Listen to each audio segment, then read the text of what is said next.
ครับสำหรับมื้อนี้นะครับก็ถือว่าเป็นอีกมื้อหนึ่งที่พวกเขาได้มีโอกาสมาร่วมทำบุญผ้าป่าที่วัดผู้หินกองโดยการนำดิของพ่อแม่ครูบาอาจารย์เพิ่นจัดได้มีเป็นผ้าป่าเพราะเฮาบ่ได้เฮ็ดกฐินเพราะผักบ่พอเพราะฉะนั้นมื้อนี้มาแล้วก็ให้เข้ามาข้างในนะครับก่อนพ่อแม่ครูบาอาจารย์เพิ่นสิเข้ามาเพิ่นก็อยากให้ร่วมจตุปัจจัยไว้ก่อนผู้ใดมาแล้วยังบ่ทันได้ร่วมปัจจัยการร่วมปัจจัยยังบ่รู้ว่าทั้งเจ้าภาพเพิ่นมีต้นไว้จักหน่อยไปมีตัวเลขบ่เอาตัวเลขมาให้ในเด้อคณะกรรมการทั้งวัดรวบรวมมาเอาตัวเลขมาแล้วสิได้หาเพิ่มเติมนะเพราะว่าจตุปัจจัยก็เป็นเรื่องสำคัญเพราะว่าได้มาแล้วก็ได้มา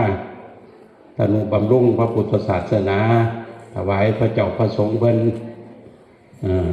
โดยเฉพาะพี่น้องก็มาจากทั้งไกลแน่ทั้งนั้นแน่ทั้งนี้แน่ก็มาร่วมกันมาร่วมกันนำหนึ่งใจเดียวกันก็ขอให้พี่ให้น้องเขามาหลังจากหลวงปู่มาเขาก็จะได้ทำพิธีไหว้พระถวายองค์ผ้าป่าพระตาหารและผ้าป่าก็เสร็จเรียบร้อยเพิ่นก็สิออกบิณฑบาตม่วนเพิ่นบิณฑบาตเข้าฉันที่ศาลาส่วนไทเฮาเจ้าข่อยก็ไปพุ่นแล้วของเก่าหม่องเคยอยู่เคยกินไปพร้อมกันพุ่นบ่ให้คนมาอยู่นี่เพราะฉะนั้นก็บอกพี่ๆน้องๆเฮาทุกคนได้มาแล้วก็มาก็ใส่บาตรน้ำกันผู้ละเล็กละน้อยส่วนจตุปัจจัยนั่นผู้ใดมีก็เอาออกมาผู้เล็กผู้น้อยร่วมกันอยากได้ต้นมีเท่าใดเราพูดนี่ตาลอยที่เป็นผู้ดำเนินกันกับไอ้เอ็มบ่เอาตัวเลขมาในเด้อสิบ่มีการต่อยอดเด้ออย่าบ่ต่อยอดมาเราก็จกรวดผู้ที่มีจิตใจใส่ศรัทธาอยากร่วมสมทบต้นป่าผู้ลงคนปฏิล้อว่าโอ้ยเพิ่นสิมาแพร่อยู่ดอกสิมาต่อยอดอยู่บ่คันได้ถือขันไปหาบัดส่งยงเยงแน่ก็บ่เป็นท่าเด้อเอาใจว่ากันโลดเอาใจว่ากันเลยมีเท่าใดก็บ่ได้ว่ากันเอามาร่วมกันน่ะจะได้เป็นต้นเลยเป็นต้นผ้าป่าเพราะฉะนั้นมื้อนี้พระเจ้าพระสงฆ์ก็หลายพ่อออกแม่ออกก็มากขึ้นมาขยับขึ้นมาอีกแถวทั้งหน้ายังว่างอยู่เด้อยับเข้ามาในผิวเข้ามาทั้งเหนือเข้ามาทั้งหน้าเพียเพราะว่าจะได้เห็นได้เข้าใกล้พ่อแม่ครูบาอาจารย์เฮาขึ้นมาทั้งหน้าพี่น้องมีเอาหัวมาหารมากอะเอาตั้งไว้ทั้งโต๊ะทั้งหยังอันใดที่เป็นกล่องพลาสติกกระฉีกออกแกะออกเด้อเสียงดังควักคากกระป๋องนมกระป๋องกาแฟก็อย่าใส่บ่ให้ใส่บาตรเป็นของแข็งซ่อนเพิ่นก็บ่ให้ใส่เด้อทัพพี่ก็บ่ให้ใส่หยิบใส่เอาว่าซั่นหลวงปู่กะพี่หน้ากล้วยกับปอกเป็นหน่วยเอาปอกเอาเพราะฉะนั้นแนวทางปฏิบัติเพิ่นกับผ้าเฮาเฮ็ดมาหลายแล้วล่ะเฮาก็เฮ็ดตามพ่อแม่ครูบาอาจารย์เพิ่นแนะนำเพิ่นก็อยากให้เฮาได้ดีล่ะอยากให้ลูกศิษย์ลูกหาให้ญาติให้โยมเดินตามห้อยเพิ่นตามรอยพระพุทธตามรอยพ่อแม่ครูบาอาจารย์เพิ่นเคยเฮ็ดเคยทำมาไปบางได้เพิ่นก็เอาเนี่ยปฏิปทาหลวงปู่พอเคยเห็นมาแล้วพอติดตามหลวงปู่มากก็โดนพอสมควรซึ่งวัดผู้นี่ครับแต่ก่อนก็เป็นวัดน้อยๆมีกุฏิหลัง2 หลังน้อยๆอยู่ก้อนหินสมัยนั้นหลวงปู่หลอดเพิ่นมาไปจำพรรษาอยู่ถ้ำโมโหล้านก็เลยปรึกษากันว่าเฮ็ดจังไดวัดผู้ก็ มีกุฏิน้อยอยู่อยากให้ไปรักษาไปเบิ่งในเปียงหลวงปู่ท่านหลวงปู่หลอดก็เลยมาเบิ่งก็เลยพาเพิ่นมาเบิ่งว่าเป็นตาเฮ็ดนั่นดีอยู่ตัวมีทำน้อยทำเสียเพิ่นว่าทำกวางหม่องเพิ่นเฮ็ดอันบวชเพิ่นไว้เนี่ยเป็นอนุรักษ์ของหลวงปู่หลอดหลวงปู่หลอดนี่เป็นคนมาจากทั้งขอนแก่นนามสกุลบัวจานเด้เพราะว่าเคยคุ้นกับเพิ่นหลวงปู่หลอดเพราะว่าพี่น้องไทยบ้านอยู่บ้านเก่านามสกุลบัวจานก็มีก็เลยถามเพิ่นว่าเพิ่นมาแต่ไสอยู่ซื่นจังซี่เพิ่นมาทั้งบ้านตำบลโคกม่วงว่ะนามสกุลบัวจานมาอยู่นี่ก็หลายปีก็มีพระมีเน่นมาบวชมาอย่างนำอยู่มาบุกเบิกมาเฮ็ดอยู่นี่ล้อมหัวสมัยนั้นก็เป็นสุขาภิบาลได้เป็นคณะกรรมการสุขาภิบาลน้ำเพิ่นก็เลยอนุรักษ์เขตพื้นที่ไว้มาฝังหลักปักเขตที่จริงเราได้หลายที่นี่ได้หลายคนนี่อยู่บัดนี้เอาไปมาไทยบ้านกันลุกล้ำเขามาเนี่ยผู้นั้นเนี่ยผู้นี้เนี่ยก็เลยหวนเขามาแต่ก่อนคิดไว้ว่าจะเป็นไว้จะถิ่มขยะว่าท่านทั้งหนารอบมองลงพักลงยังเนี่ยว่าที่เฮ็ดเป็นบ่อขยะบ่เอาไปมาบ่อขยะมันคือจะใกล้คนแถวข้าบ้านแม่งจะเลื่อนเฮ็ดจังไดท่านอยู่กับวัดก็เลยยกให้วัดเพิ่นบัดนี้วัดสมัยมาแล้วก็เจ้ากับไม่เฮ็ดกันไม่ตัดถนนหนทางมาไทยบ้านกับลูกหลานมากอะมาขอตั้งเป็นทีว่าการอำเภอมันโศกันอยู่หลายเที่ยวอยู่ทั้งเที่ยวว่าสิเอาโรงเรียนวิทยาคมมาไว้นี่คือที่ไว้อำเภอว่าจะเฮ็ดอย่างนั้นอันนี้ก็ปรึกษากันส่วนที่มองสิเฮ็ดโรงเรียนหนองหินวิทยาคมก็ได้หน้าโรงพักปราสาทเก่าบัดนี้ก็เลยเปลี่ยนแผนที่เอาซื้อนั่นไปเฮ็ดอยู่หุ่นทั้งโคก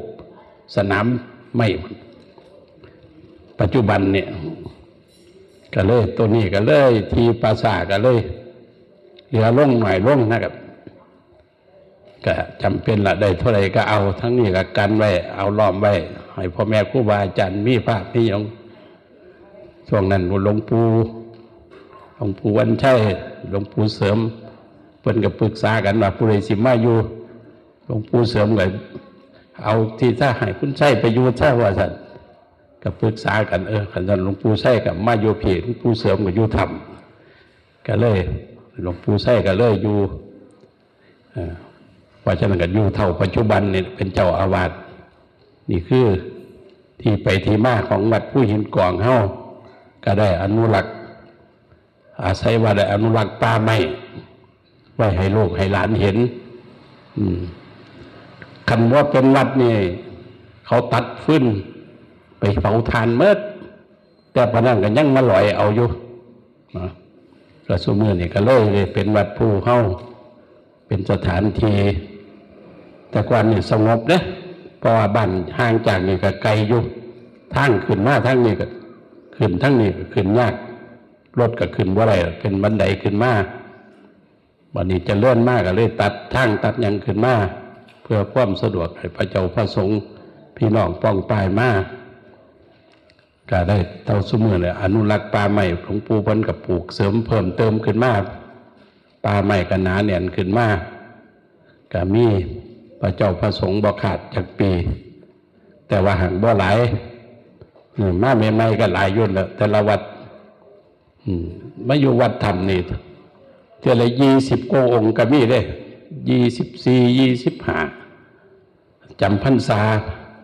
สมัยที่บวชน้ำหลวงปู่นี่21 องค์ก็ได้เป็นคนสุดท้ายหมู่อาหารการฉันก็คือหลวงปู่ว่านะตำบักขามหน่อยใส่บักเขียคืนก็มีให้ว่าต้นผักกระจันหน่อยผักกระจันแหล่ๆน้ำถนนหนทางเนี่ยว่าแปลนลิ้นเนี่ยว่าออกเอามาเห็นสีแดงๆเนี่ยก็เจี๊ยบมาใส่จังหันตำหำแบบนี้คือหลวงปู่ว่าน้ำก็ได้หาบเอาคว้านเอาซุ่มพระซุ่มเนียนเหมือนกันหลวงปู่มาพอดีขอแจ้งยอดนะครับ แจ้งยอดไว้ต้นพนมา11,450 บาทเพราะฉะนั้นช่วงนี้เข้ากับเพิ่มเติมให้เสร็จมีอีกเท่าใดกันร่วมกันเด้อหลวงปู่ขึ้นหน้าพอดีนี่หน้าขอบกันเลย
วันนี้จะคำ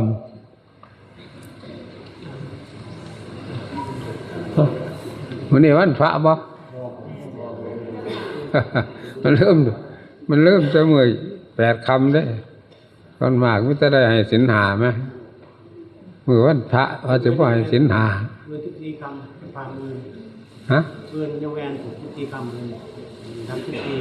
14มือดับ14ขั้วสดแทนมือต้องคนอื่นผม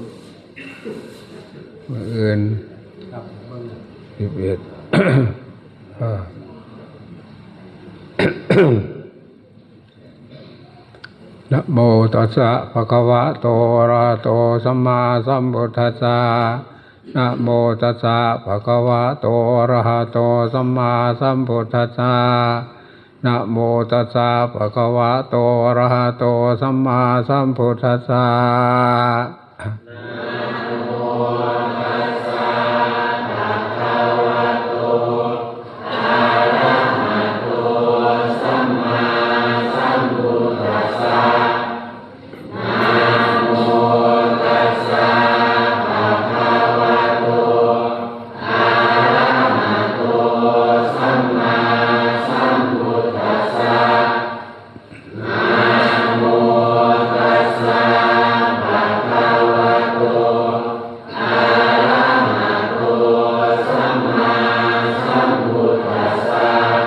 พุทธังสรณังคัจฉามิธัมมังสรณังคัจฉามิสังฆังสรณังคัจฉามิดุติยัมปิพุทธังสรณังคัจฉามิ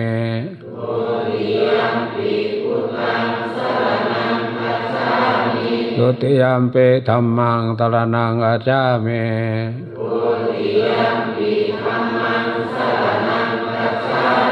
ดุติยัมปิสังฆังสรณังคัจฉามิ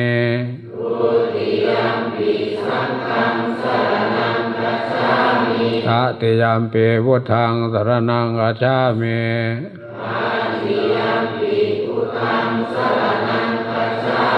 ต ตติยัมปิธัมมังสรณังคัจฉามิ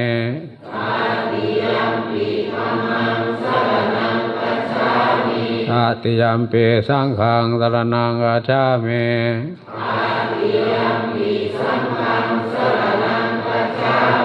เตสรณะคัมมนังเนติตังปานาติปาตาเวรมณีสิกขาปดังสมาธิยามิ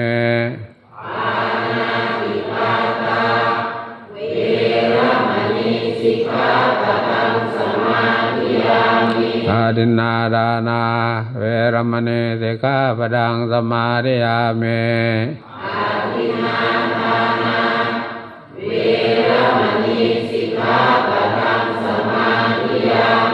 กามเมตุเมชาจาราเวรมณีสิกขาปดังสมาธิยามิ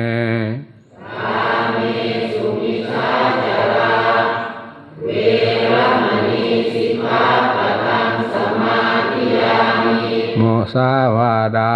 เวรมณีสิกขาปดังสมาธิยามิ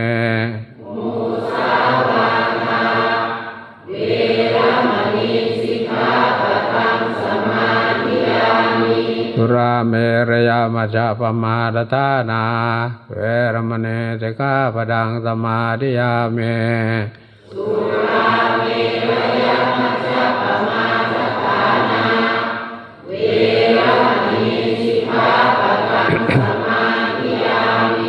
มาเนปัญจสิกขาปดาเนสิเลนะโสกติงยันติสิเลนะโภคสัมปดาสิเลนะนิพุติงยันติตัสมาสิลังเวโสทะเยให้พระรับศีลทำบุญใส่บาตรทำบุญซะก่อนต้องใส่บาตร พิธีกรรมไทยบุญพิธีกรรมเทศบุญรวมทำบุญซะก่อนนั่งตัวตรงๆยกมือใส่หัววางมือซ้ายบนตักมือขวาทับมือซ้ายนั่งตัวตรงๆกำหนดเบิ่งลมเข้าลมออกเห็นลมเห็นบุญเห็นใจเห็นสวรรค์ตามคำโบราณสวรรค์ในอกในใจ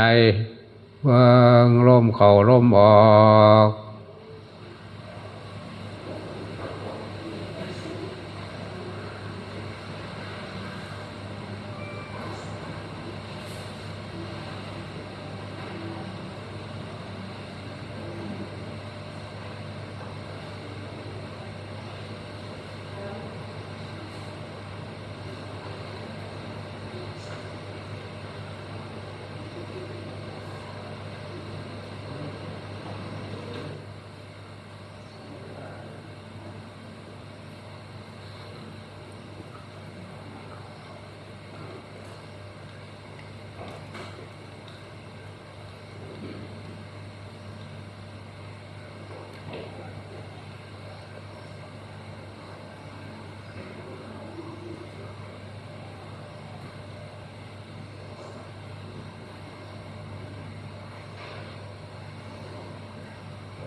สมควรเจอเวลาเฮ็ดหน่อยเพราะเป็นยังขอให้เฮ็ดหน่อยก็บ่เฮ็ดหลายก็บ่เฮ็ดจังค่อยบ่ดีหน่อยเฮ็ดก็ใครก็บ่เฮ็ด โดยเฉพาะเทศกาลเป็นบุญเพิ่นเฮ็ดบุญกฐินใหญ่เฮาก็เฮ็ดผ้าป่าใหญ่คือกันผ้าป่าใหญ่ผ้าป่าน้อยก็ได้อยู่กับมีเจตนาผ้านิยมกฐินแพงยากลำบากกฐินน่ะยากจะมีพระยากผู้ที่มีจิตศรัทธาก็เคยประรบเคยว่าไว้แล้วกฐินก็คือกันกับผ้าป่ากฐินโลกาธิปไตยผ้าป่าโลกาธิปไตยกฐินธรรมาธิปไตยผ้าป่าธรรมาธิปไตยเอาเหตุเอาธรรม ตามเกิดตามมีตามป่าน้ำดงผลหมากหลากไม้กล้วยอ้อยปล่อยปีมันก็เกิดน้ำป่าน้ำดงว่าได้ไปเหตุคือสัตว์สาราสิ่งดอกเน็ตกระถินใหญ่กับสัตว์สาราสิ่งกับเดือดร้อนวุ่นวายใหญ่ มันคานิยมตัวอื่นมันคานิยมโลกสรรเสริญ มันสิอันใดงานใดก็ตามกับเขาน้ำคำว่าทำบุญสลบพระเพิ่นก็หาแต่บุญมาให้นั่นเด้รู้จักว่าบุญพระเอาบุญมาให้คือหยังคือโยมบ่มึงของโยมมึงโดนนี่เต็มอยู่พุ่นของพระให้บ่น่ะให้อะไรหยังให้ร่มเข้าร่มออกกันตัวเอาก็มีแค่นั้นไหมก็หามาแค่นั้นไหมแนวทางของพระพุทธเจ้าเพิ่นให้แค่นั้นไหมเพิ่นบ่ได้ให้แนวอื่นมาให้โยมยุ่งยากวุ่นวายเด้ให้บุญเป็นทานมีอานิสงส์ยิ่งกว่าให้สิ่งทั้งปวงพาทำบุญให้ทานมีอานิสงส์ยิ่งกว่าให้สิ่งทั้งปวงหรือบ่แม่นซั่นน่ะบุญญาณิปรโลกัสสมิงสิไปสู่โลกหน้าก็บุญที่พาไปว่ามันสิ่งของทุกสิ่งทุกอย่างว่ามันสังขารร่างกายพาไปเด้ใจเด้บุญเด้บุญญาณิปรโลกัสสมิงนั่นไหมเข้าใจกันข้อคิดไปหลายเหตุไปหลายเลี้ยนไปหลายก็หลงต้นเหตุต้นตอของพระพุทธเจ้าเพิ่นได้ตรัสรู้จะไปลืมแต่ตัวต้นเหตุต้นตอของพระพุทธเจ้าเพิ่นได้ตรัสรู้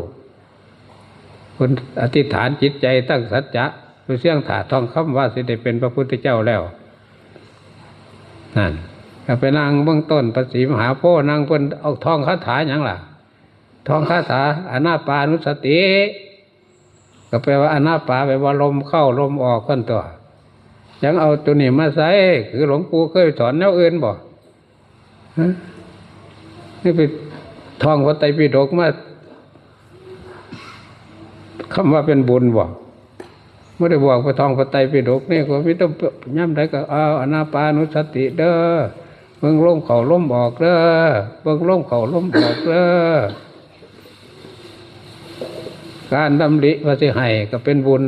ได้ให้ได้บอกได้พาเฮ็ดแล้วก็สุขใจอิ่มใจสบายใจตัวธรรมะคือหน้าที่บุญคือหน้าที่ของพระอยู่กับบุญทำบุญเฮ็ดบุญก็เอาบุญมาบอกมาปั่นมาก็เอามาตักมาเตือนมาให้เฮ็ดให้สอนมาสอนกันการเฮ็ดแนวอื่นสอนแนวอื่นมันก็เป็นการประมาทไปก็หลงไปซะนั่น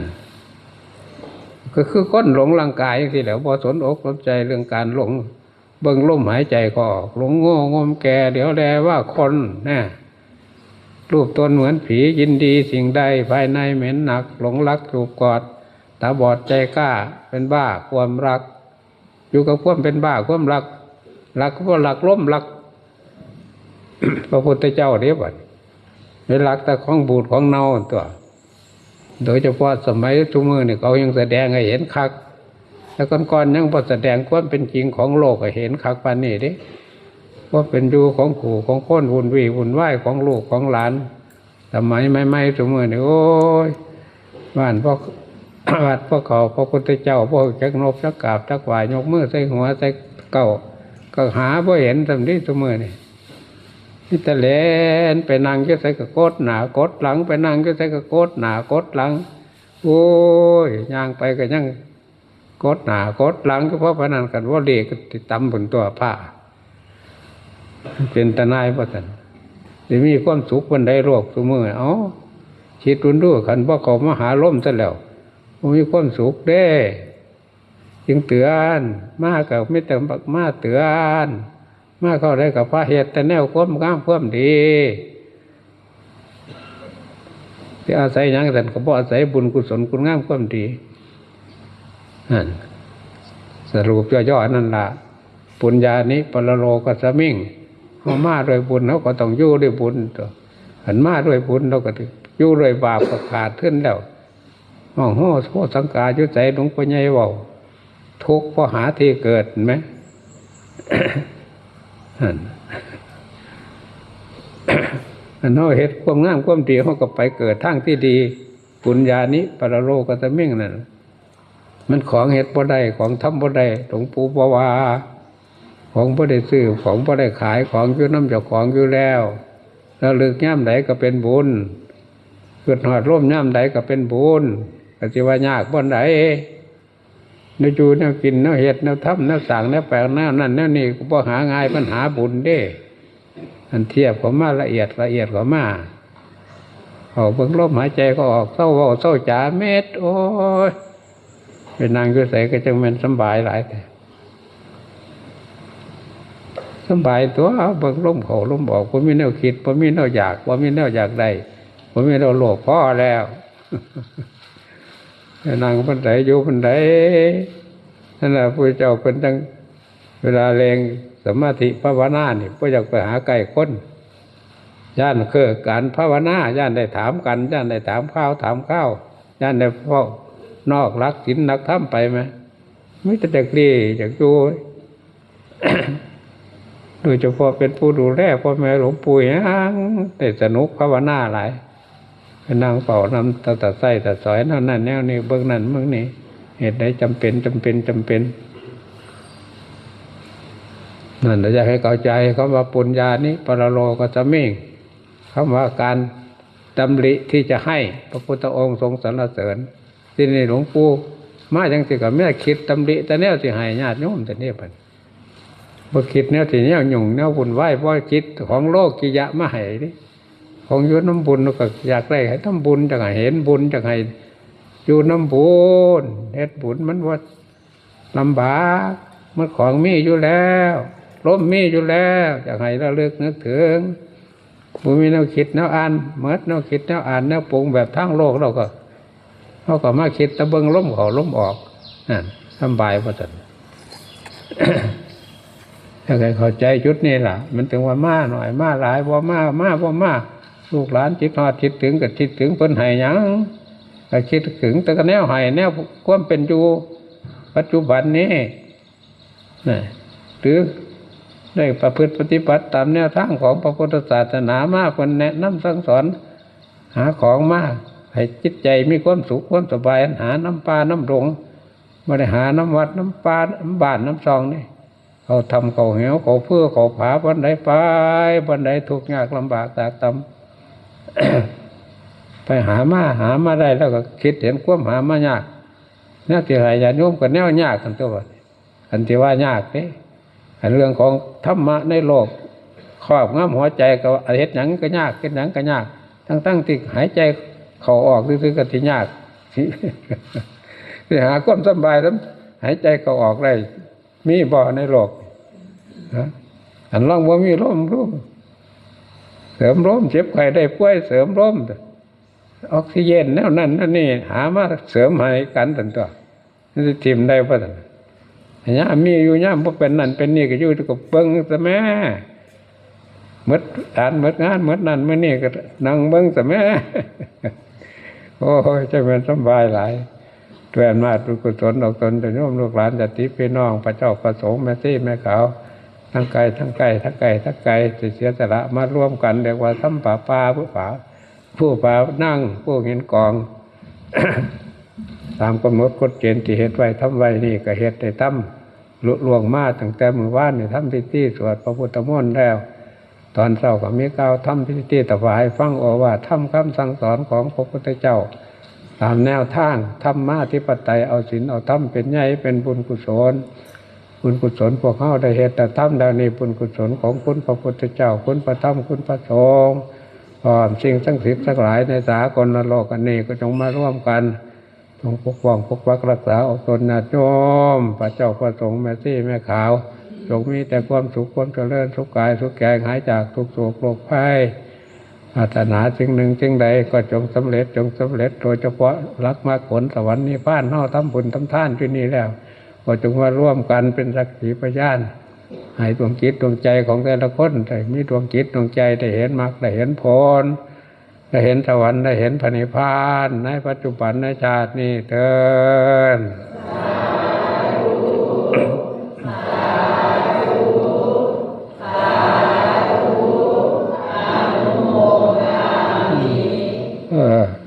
ประโลกนกรรม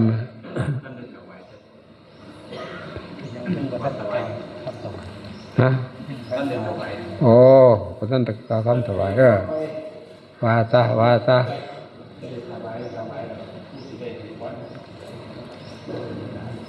พี่ตัวผ่าจุพี่เราเด้ผ่ากับยอดผู้ไม่หลายโอ้โตเห็นย่ำไรก็หลายย่ำนั้นเนาะน่าย่ำไรก็หลายย่ำนั้นนะผู้มานั่งบ่อึดของแต่ถ้าบ่อึดก็ของกับบ่อึดมันละหมากหลากไม้บ่ได้ปลูกก็จังมาแตะไสนั่งแตะหมากหวานตีบ่ทันสุกอ่ะโอ้อยากได้หมากหวานไปหาเน็บไว้เนาะมีกล้าอยู่หลวงปู่ ฮะ ผมกล้าไว้200กล้าอยู่ ถ้ามันปลูกยาก เบี้ย ขึ้นใหญ่ไปล่ะ อยู่แล้ว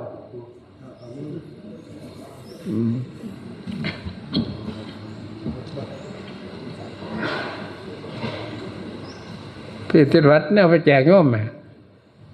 มันสิถิ่มอยู่นี่เด้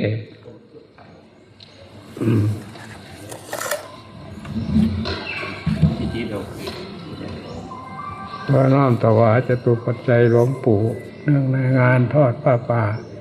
สามัคคีประจำปี2568วัดภูผานังจำนวนจตุปัจจัย30,000 บาททวนโอ้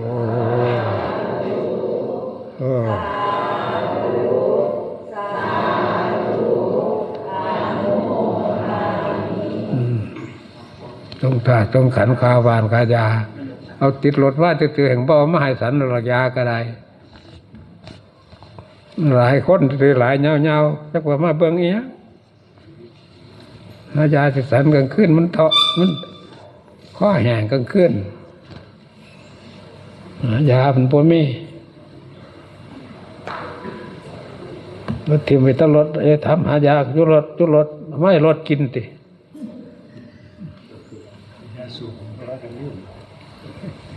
ว่าอ้างไปซื้อแล้วกี่ข้านเพราะเอาใจใส่มันก็ลืมตัว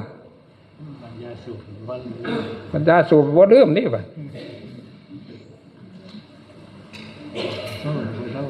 เหมือนออกไปใกล้ๆก็ได้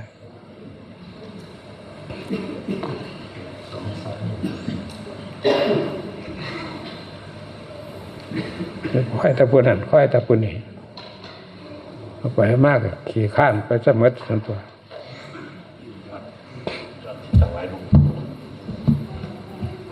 พ่อกับแม่82,172รวมยอดพ่อกับแม่บอกอันนั้นของหลวงปู่ทำงานรวมยอดพระโทนพระป่าครั้งนี้เห็นไหมตั้งแต่บ่อยน้ำเวลาเขาให้กินกลางคืนไปถิ่มเต็มตายวิหันที่บ้านตัวนั่งเบื้องหลวงปู่ถ้าไปอ้างกันน่ะไว้เป็นอย่างไรเบื้องหลวงปู่รวมยอดจะถูกปัจจัยทั้งหมด82,172 บาท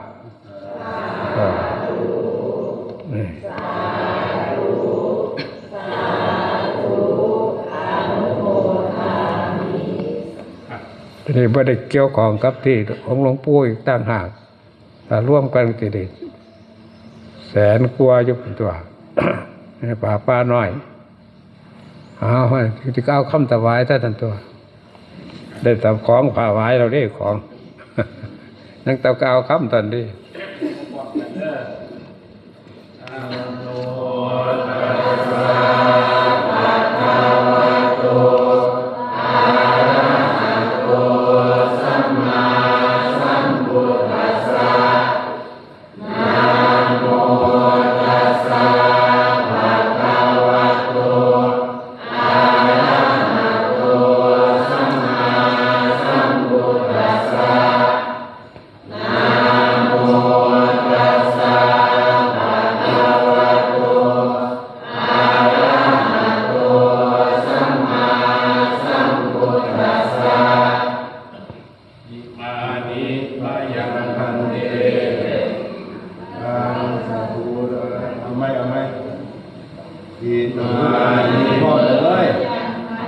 ได้บ่ละพร้อมกันนั่นนี่บ่ป้าเว้า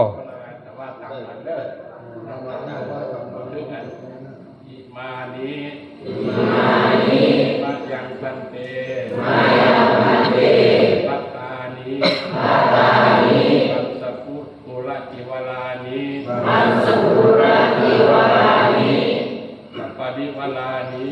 พปริวลานิภิกขุสังคัสสะโอโนชยามะสาธุโนพันเตภิกขุสังโฆอิมานิพัตตานิปัสสะกุลจิวลานิสัพปริวลานิปฏิคันหาตุ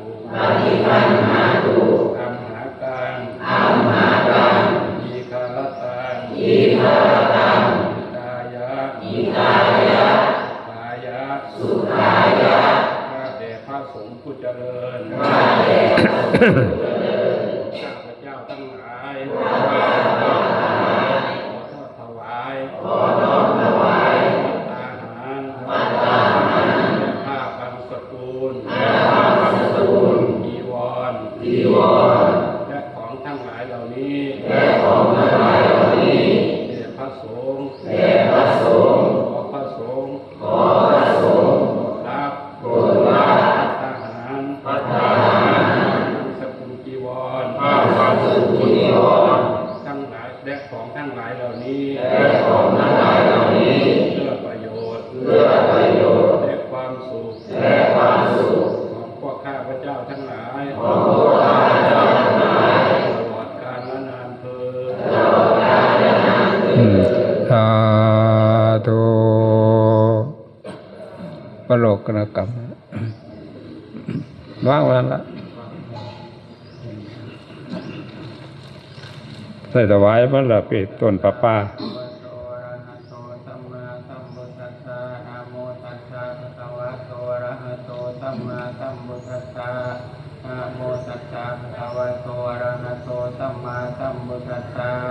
ยาเตพันเตสังโฆชนะโตเอโตปัตมะภาโกเทระสะปะปุณันติภาวะเทชาภาคาอัมหะกังปะปุณันตุนิกุจะสามเนราจะกหัตถาจะยะธาสุขังปริปุญชันตุสาธุพระสงฆ์สาธุพร้อมกันเพื่อให้ออกตนญาติโยมลูกหลานได้มีส่วนร่วมที่ก้าวขังสังฆทานไปแล้วเมื่อกี้นี่เด้เมื่อกี้นี่ถวายพระเด้ขอพระสงฆ์จงรับไหม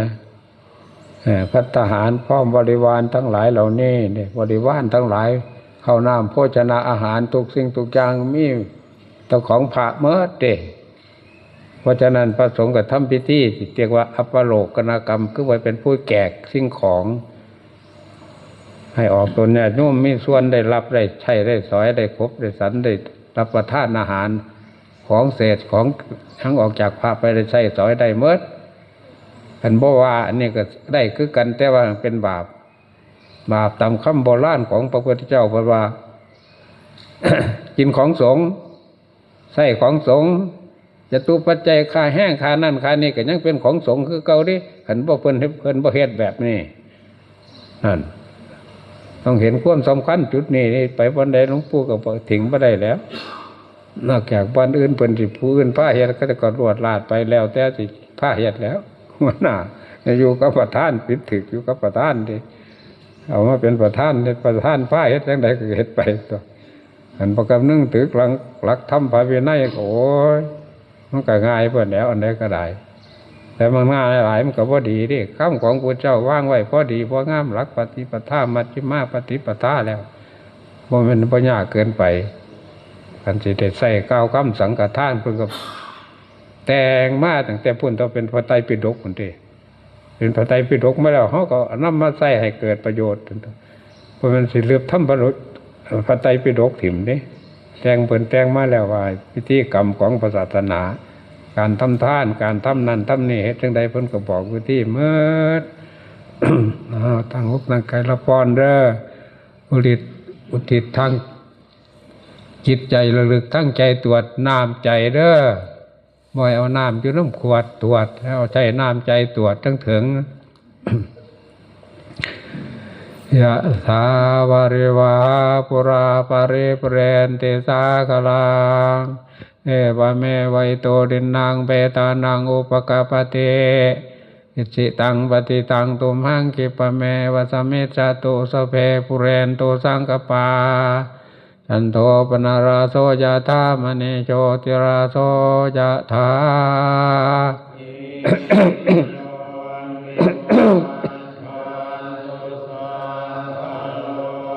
โอเวนัสสะตุมาเตภวัตวันตรายโยสุเชเทกายุโกภวะเปวะธนาเสเลสเนจังโอทาปัจจาเจโนจัตตารโอธรรมาวัฏฐานติอายุวันโนสุขังภาลังทุกขโลกภัยเวลาโสกาสะโจโจปัตตวะอเนกาอันตรายะ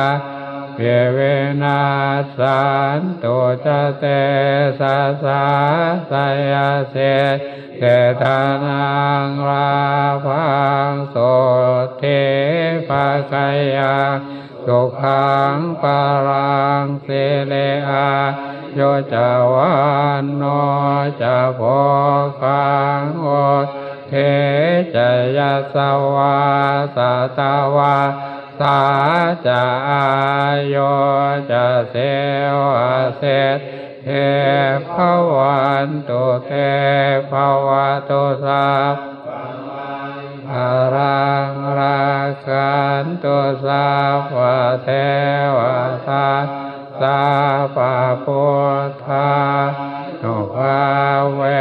นัสสะโสเทภวันตุเทภวตุสัพอารังราคันตุสัพพะเทวตาสัพพะธัมมานุภาเวนัสสะโสเทภวันตุเต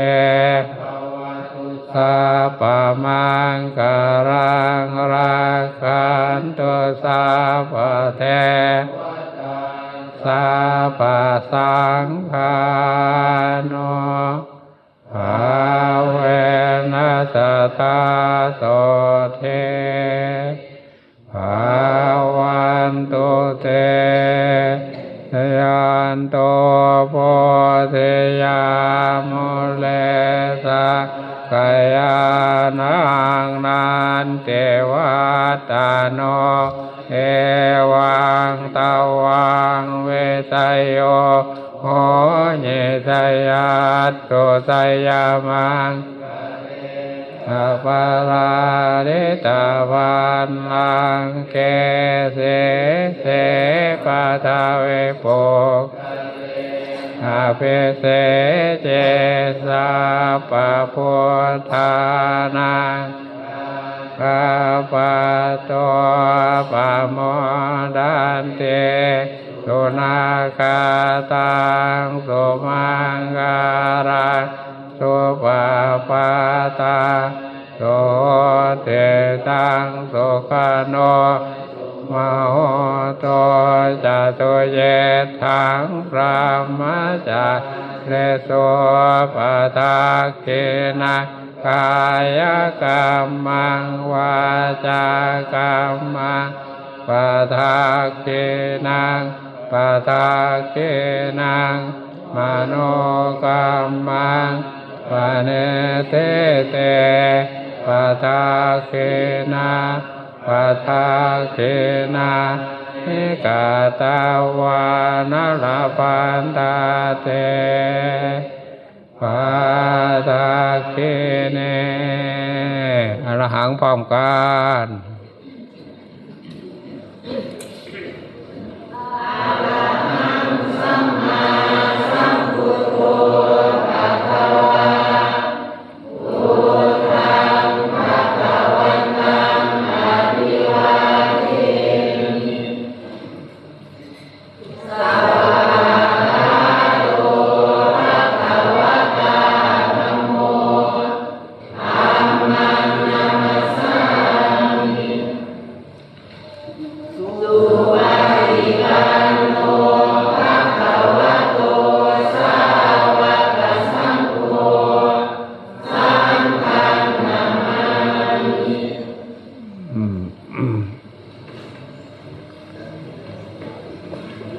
พระกันแย่กันว่าละใส่บาตรจำใส่บาตรที่จะแย่กันแท้